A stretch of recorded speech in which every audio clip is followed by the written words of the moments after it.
عزیزو اور دوستو، السلام علیکم ورحمۃ اللہ وبرکاتہ۔ حضرات، آپ حضرات کی خدمت میں دین سے متعلق کچھ باتیں پیش کرنے کی کوشش کر رہا ہوں، تو یہ شروع کرتے ہیں۔ اس کا ٹائٹل ہے گمراہی کے 3 راستے۔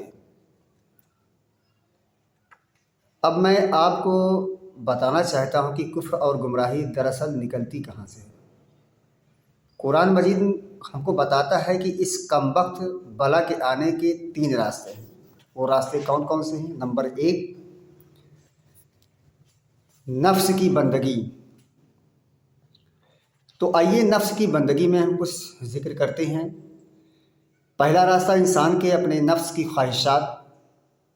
سورہ قصص میں اللہ تعالیٰ نے فرمایا ہے، جس کا ترجمہ ہے یعنی اس سے بڑھ کر گمراہ کون ہوگا جس نے خدا کی ہدایات کے بجائے اپنے نفس کی خواہش کی پیروی کی۔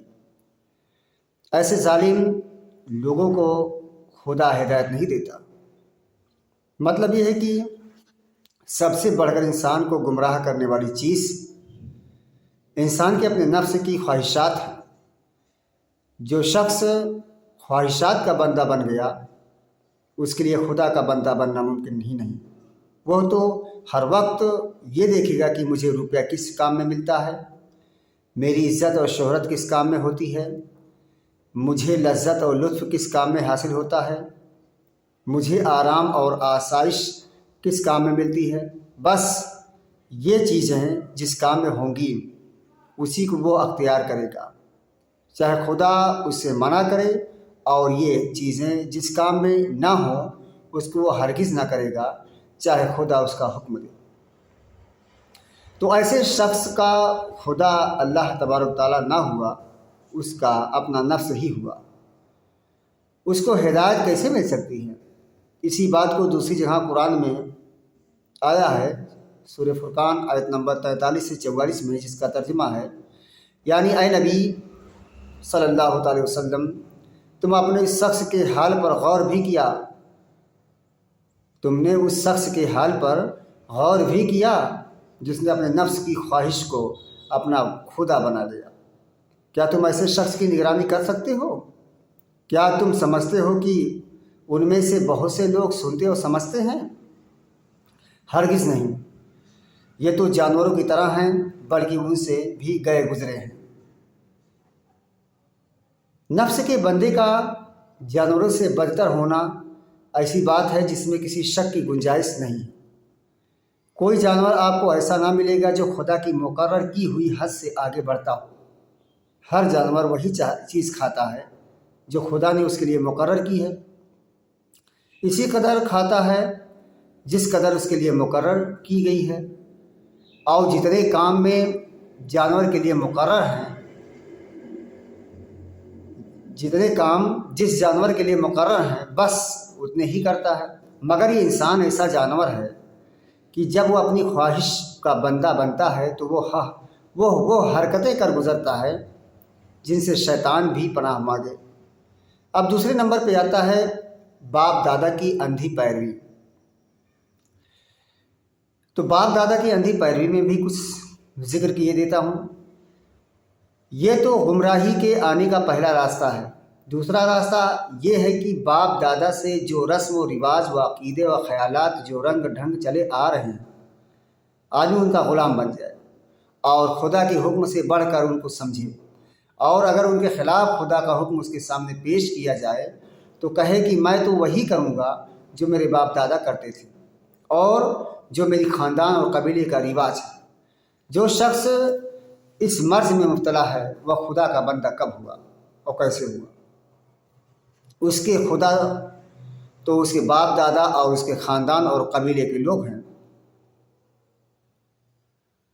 اس کو یہ جھوٹا دعویٰ کرنے کا کیا حق ہے کہ میں مسلمان ہوں؟ قرآن کریم میں اس میں بھی بڑی سختی کے ساتھ تنبیہ کی گئی ہے۔ سورہ بقرہ آیت نمبر 170 میں اللہ تعالیٰ فرماتا ہے، جس کا ترجمہ ہے، اور جب کبھی ان سے کہا گیا کہ جو حکم خدا نے بھیجا ہے اس کی پیروی کرو، تو انہوں نے یہی کہا کہ ہم تو اس بات کی پیروی کریں گے جو ہمیں باپ دادا سے ملی ہے۔ اگر ان کے باپ دادا کسی بات کو نہ سمجھتے ہوں اور راہ راست پر نہ ہوں تو کیا یہ بھی یہ پھر بھی انہی کی پیروی کیے چلے جائیں گے؟ دوسری جگہ سورہ مائدہ میں پھر اللہ تبارک و تعالیٰ نے ارشاد فرمایا، جس کا ترجمہ ہے، اور جب ان سے کہا گیا کہ آؤ اس فرمان کی طرف جو خدا نے بھیجا ہے، اور آؤ رسول اللہ صلی اللہ علیہ وسلم کی طرف، طریقہ کی طرف، تو انہوں نے کہا کہ ہمارے لیے تو بس وہی طریقہ کافی ہے جس پر ہم نے اپنے رب، اپنے باپ دادا کو پایا ہے۔ کیا یہ باپ دادا ہی کی پیروی کیے چلے جائیں گے، چاہے ان کو کسی بات کا علم ہو یا اور سیدھے راستے پر ہو یا نہ ہو؟ اے ایمان لانے والو، تم کو تو اپنی فکر ہونی چاہیے۔ اگر تم سیدھے راستے پر لگ جاؤ تو کسی دوسرے کی گمراہی سے تمہیں کوئی نقصان نہ ہوگا، پھر آخر کار تم سب کو خدا کی طرف واپس جانا ہے۔ اس وقت خدا تم کو تمہارے اعمال کا نیک و بد سب کچھ بتا دے گا۔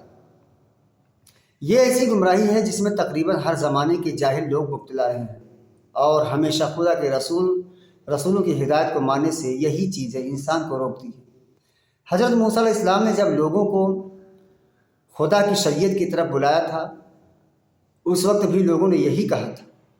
سورہ یونس میں آیت نمبر 78 میں اللہ نے فرمایا، کیا تو ہمیں اس راستہ سے ہٹانا چاہتا ہے جس پر ہم نے اپنے باپ دادا کو پایا؟ حضرت ابراہیم علیہ السلام نے جب اپنے قبیلے والوں کو شرک سے روکا تو انہوں نے بھی یہی کہا۔ سورہ انبیاء آیت نمبر 53 میں ہے، وجدنا آباءنا لہا عابدین، جس کا ترجمہ ہے ہم نے اپنے باپ دادا کو انہی خداؤں کی بندگی کرتے ہوئے پایا۔ غرض اسی طرح ہر نبی کے مقابلے میں لوگوں نے یہی حجت پیش کی ہے کہ تم جو کہتے ہو یہ ہمارے باپ دادا کے طریقہ کے خلاف ہے، اس لیے ہم اسے نہیں مانتے۔ چنانچہ قرآن میں ارشاد ہے، جس کا ترجمہ ہے، یعنی ایسا ہی ہوتا رہا کہ جب کبھی ہم نے کسی بستی میں کسی ڈرانے والے یعنی نبی یا پیغمبر کو بھیجا تو اس بستی کے کھاتے پیتے لوگوں نے یہی کہا کہ ہم اپنے باپ دادا کو ایک طریقے پر پایا ہے اور ہم انہی کے قدم بقدم چل رہے ہیں۔ پیغمبر نے ان سے کہا، اگر میں اس سے بہتر بات بتاؤں جس پر تم نے اپنے باپ دادا کو پایا ہے تو کیا پھر بھی تم اب باپ دادا ہی کی پیروی کیے چلے جاؤ گے؟ انہوں نے جواب دیا، ہم اس بات کو نہیں مانتے جو تم لے کر آئے ہو۔ بس جب انہوں نے یہ جواب دیا تو ہم نے بھی ان کو خوب سزا دی، اور اب دیکھ لو کہ ہمارے احکام کو جھٹلانے والوں کا انجام کیا ہوا۔ یہ سب کچھ بیان کرنے کے بعد اللہ تعالیٰ فرماتا ہے کہ یا تو باپ دادا ہی کی پیروی کر لو یا پھر ہمارے ہی حکم کی پیروی کرو۔ یہ دونوں باتیں ایک ساتھ نہیں ہو سکتی۔ مسلمان ہونا چاہتے ہو تو سب کو چھوڑ کر صرف اس بات کو مانو جو ہم نے بتائی۔ سورہ لقمان کی آیت نمبر 21 سے 23 میں پھر اللہ نے فرمایا، یعنی جب ان سے کہا گیا کہ اس حکم کی پیروی کرو جو خدا نے بھیجا ہے، تو انہوں نے کہا کہ نہیں، ہم تو اس بات کی پیروی کریں گے جس پر ہم نے اپنے باپ دادا کو پایا ہے، چاہے شیطان اس کو عذاب جہنم ہی کی طرف کیوں نہ بلا رہا ہو۔ جو کوئی اپنے آپ کو بالکل خدا کے سپرد کر دے اور نیکوکار ہو، اس نے تو مضبوط رسی تھام لی، اور آخر کار تمام معاملات خدا کے ہاتھ میں ہیں۔ اور جس نے اس سے انکار کیا تو اے نبی، تم اس کے انکار سے رنجیدہ نہ ہونے کی ضرورت نہیں ہے، وہ سب ہماری طرف واپس آنے والے ہیں، پھر ہم انہیں ان کے اعمال کا نتیجہ دکھا دیں گے۔ اب تیسرے نمبر پر آتا ہے غیر اللہ کی اطاعت۔ یہ بڑی خطرناک بات ہے، یہ گمراہی کے آنے کا دوسرا راستہ تھا۔ تیسرا راستہ قرآن نے یہ بتایا کہ انسان جب خدا کے حکم کو چھوڑ کر دوسرے لوگوں کے حکم کو ماننے لگتا ہے اور یہ خیال کرتا ہے کہ فلاں شخص بڑا آدمی ہے، اس کی بات پکی ہوگی، یہ فلاں شخص کے ہاتھ میں میری روٹی ہے اس لیے اس کی بات مانی